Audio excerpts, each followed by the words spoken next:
I say, holy shit, what a great sequel.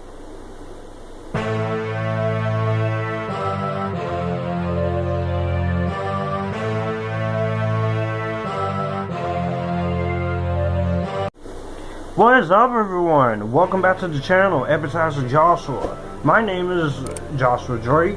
I talk movies, TV, and on a few occasions music and anime. So, we are going to be talking about the next movie in the Planet of the Apes series, Conquest of the Planet of the Apes. This is written once again by Paul Dehn, and this time is directed by J. Lee Thompson. This is the fourth in the overall Planet of the Apes series, the fourth in the original series. Stars Roddy McDowall, Natalie Trundy, Harry Rose, Ricardo Montalban, and Don Murray. In Conquest of the Planet of the Apes, we are set in a world that has embraced ape slavery. Caesar, the son of the late Simians Cornelius and Zero, surfaces out of hiding from the authorities and prepares for a rebellion against humanity. This one is definitely the second best of the original series. I honestly think this and Escape from the Planet of the Apes are pretty damn underrated. But this one is just everything you could want to see in this. It's almost as good as the original. Almost.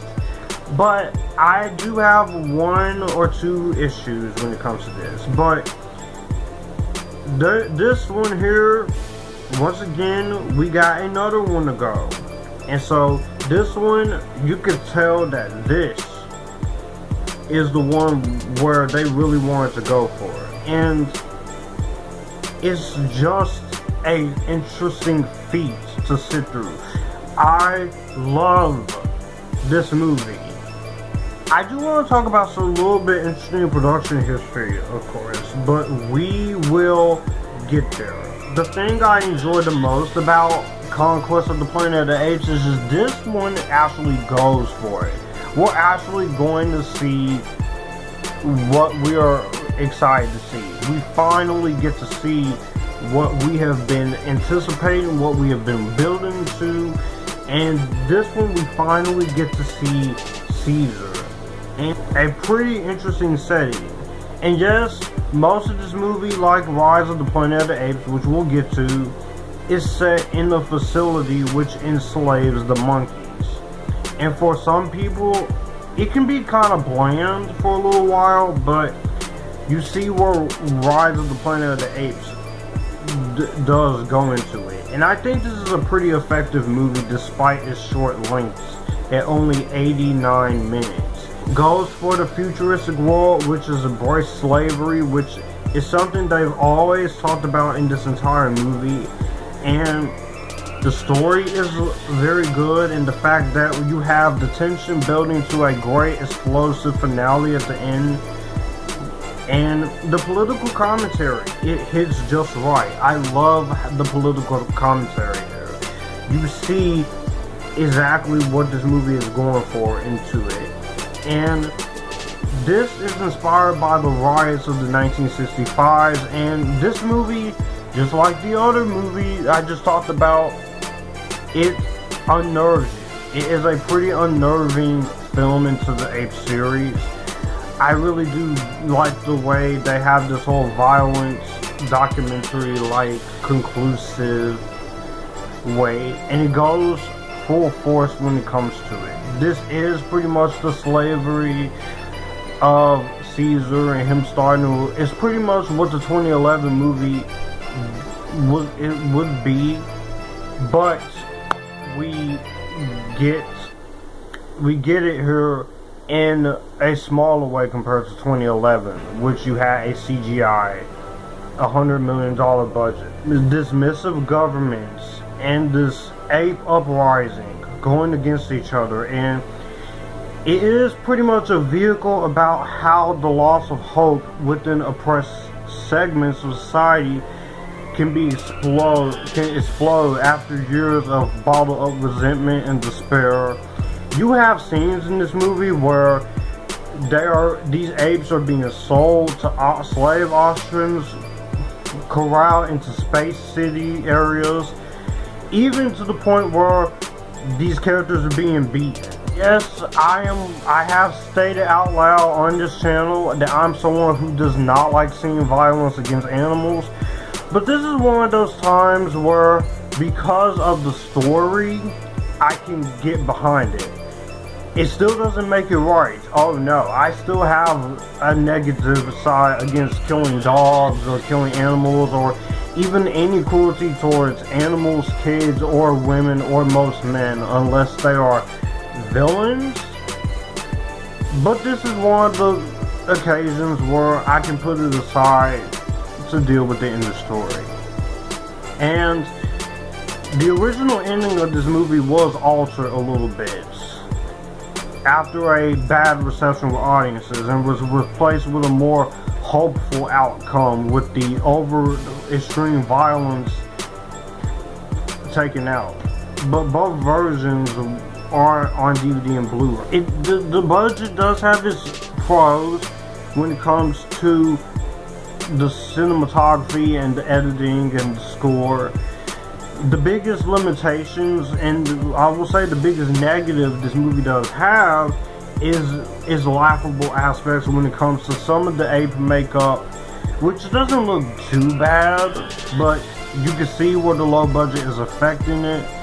And you have moments in this movie where, in regards to the limited set designs, you're kind of stuck in one location for a good majority of the while. This is a message that is still relevant, even in present day. And I can see why Rise of the Planet of the Apes used this as a great little idea. And you definitely really enjoy that.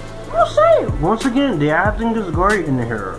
Of course, Roddy McDowall now plays Caesar. You have the late Ricardo Montalban from Spy Kids and the original Khan from Star Trek. Natalie Trundy and Severin Darden. All the cast in this movie does good. Everyone cast did a very good job in this. So they all do a pretty solid job in that. So I definitely really like the acting here. The score by Tom Scott is really competent. I like the direction here, and the way this movie is written is like, you definitely feel bad for these guys. You feel immense sympathy when it comes to these guys. The biggest limitation of this is, of course, you do have to deal with the unfortunate loss of some weird makeup designs and a limitation of sets. So that is probably my only negative with this movie, and it stops the movie from being a badass Spider-Verse worthy film. But overall, I think this is a pretty good successing conclusive chapter. A pretty good successful fourth film into the original Planet of the Apes series, tackling the social commentary and the intense shit that they put in this movie that's on display. It's a miracle how this one was able to get redone in a different light with Rise of the Planet of the Apes, just in a more inventive way. This is my favorite since the original. I love the story, I like the characters, I like the social commentary, the direction is on points, and I think this is a highly misunderstood film ever since its release. If you can take this on its own accord, you will really enjoy this. I definitely enjoyed re-watching this for the review series. And unfortunately, this is the last one I can say that's actually very enjoyable, because the next two, we have some complicated feelings on. Well, that's going to do it for the video that you just watched. If you want to see more, my channel icon is up here. If you want to see more content from me, All my social medias are right here in this end card. I will also leave a playlist and a video here for you to see what the channel is about. As always, acknowledge me, stay epictastic, join the Epictasticness, and you guys keep it cool.